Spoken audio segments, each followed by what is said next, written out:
Welcome to our quick tip episode on how to sign a contract. Hi, I'm William Dolan, and this is Esquire Advice, where we explain complicated and lucrative real estate and business topics.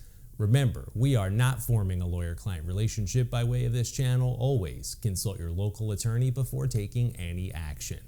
With that said, grab a pencil and a piece of paper and get ready to learn. First, we have to make sure you get the contracting parties' names correct on the top of the first page. So generally in that first paragraph, you're going to see a place where the contracting parties are going to be listed. You want to make sure that your company name and not your individual name is listed in that spot. I can't tell you how many times I've had clients come to me after a dispute erupts. They send me the contract and I notice that they've listed their individual name on the contract.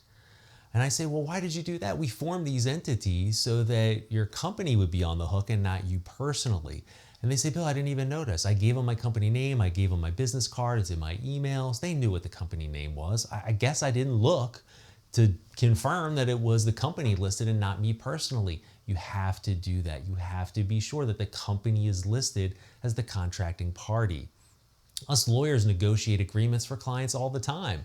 I even had one occasion where I was negotiating an agreement and the counterparty listed my law firm as the contracting party. And of course, we had to get that changed. Now let's talk about where and how to sign. The signatures are usually going to be toward the end of the agreement. This is what us attorneys would call signature block.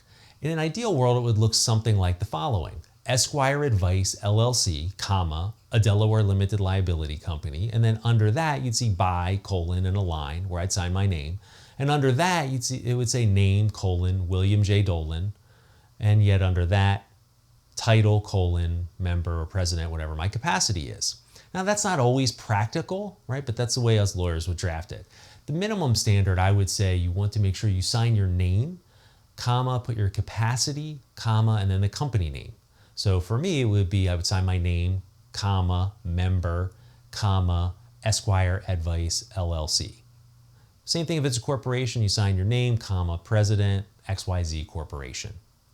I hope you found this quick tip on how to sign a contract helpful. Please kindly hit those like and subscribe buttons so we can keep bringing you valuable and profitable content. With that said, thanks for watching, and I'll see you next time.